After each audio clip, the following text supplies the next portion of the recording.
ఈ భారతదేశంలో కోట్లాది మంది హిందువులు ఈ అపచారం వల్ల ఎలా బాధపడుతున్నారో, నేను వారిలో ఒక హిందువుగా మేము వెంకటేశ్వర స్వామికి మాకు ఉన్న అనుబంధం ప్రకారము మా కులదేవత అయిన ఎరుకల నాంచారమ్మ ఎరుక చెప్పడం వలన స్వామివారికి పద్మావతి తల్లికి వివాహం జరిగింది. మా ఎరుకల నాంచారమ్మ పలానా దిక్కున శ్రీనివాసుడుతో నీకు కళ్యాణం జరుగుతుంది భవిష్యత్తులో అని చెప్పడం వలన ఈ వివాహం జరిగింది. ఆమె మా కులదేవత. ఆ విధంగా మేము శ్రీవారికి మేము కనెక్టెడ్. రెండో పాయింట్, భక్త శబరి, ఆమె మా ట్రైబల్ ఉమెన్. మేము ట్రైబ్స్, మేము ఏకలవ్య మహారాజు సంతానం. మేము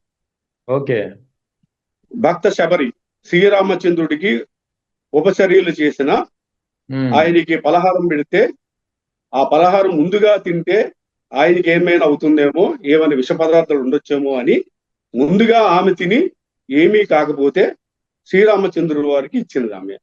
అటువంటి మహాభక్తురాలు.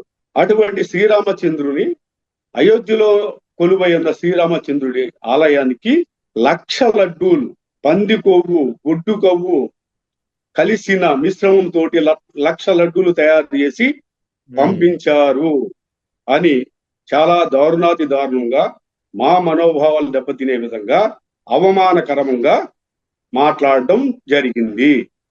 స్టిల్ ఈ రోజుకి కూడా అదే విధంగా వారి యొక్క స్టాండ్ ఉన్నందున కలత చెంది ఈ రిపోర్ట్ ఇచ్చున్నాను. ఆ విధంగా మేము అటు శ్రీరామచంద్రునికి, ఇటు కలియుగ దైవమైన వెంకటేశ్వర స్వామికి మా జాతి పరంగా మాకు అవినాభావ సంబంధం ఉండడం వల్ల నేను రియాక్ట్ అవ్వాల్సింది వచ్చినది.